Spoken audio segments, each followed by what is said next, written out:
Asubuhi ya leo ni siku ambayo Mungu ameona ni vyema tukaweze kuwa hai, na jukumu letu ni kumuabudu na kufanya vile anavyotuagiza kwenye maandiko yake.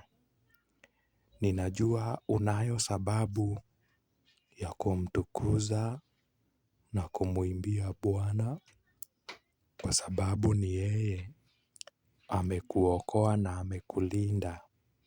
Hebu fikiria ni wangapi wangependa kuwa uhai siku ya leo, lakini hawajakuwa.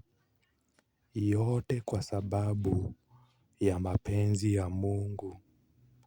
Vivyo hivyo ndiye anayeruhusu uipate bahati yako, na ni yeye pia anayeruhusu uikose bahati yako, ili aone unyenyekevu wako kwake. Kwa nini ubadilike? Usione ati ni mali yako yamekufikisha hapo. Usione ni nguvu zako zimekufikisha hapo. Kuna wengi ambao pia wameamka saa hii wakiwa wazima kama wewe, lakini kwa bahati mbaya wameipata ajali na sasa wako kwa ICU.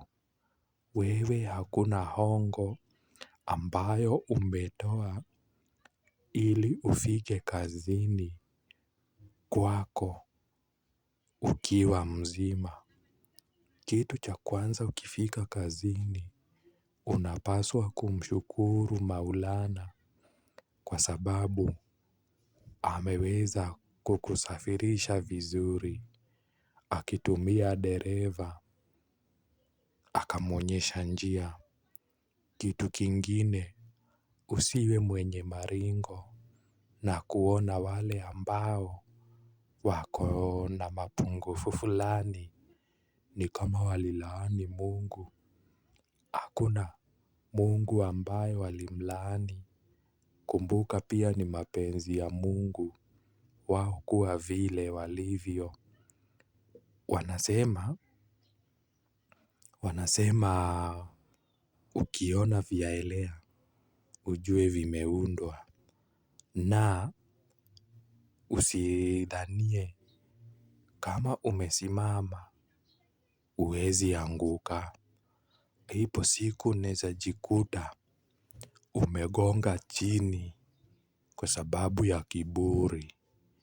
Usiwe mwenye kiburi, usiwe mwenye maringo. Kusudi lako kuwa hapa duniani ni kufanya watu wengi waishi kwa amani. Na kwa sababu wewe, hata pia wewe kuna watu wamekupatia amani, haufai kufanya wengine wajihisi duni kuwa katika dunia. Sasa ndugu yangu, dada yangu, popote pale ulipo, najua kuna mengi tunaweza ongea, lakini kwanza subscribe, share, like and comment. Na ukifanya hivyo mambo inakuwa lwalala, mambo inakuwa hakuna bugdha. Isikuwe tu kusambaratika. Sasa nakuacha na hilo la leo, likiwa ni wazo la siku, na kwa sababu najua wewe pia una akili mzuri, utaweza kuzitumia vizuri. Siku ingine nikikuja, nitakuuliza tofauti kati ya binadamu na wanyama wote hapa duniani ni gani? Tuonane. Sawa?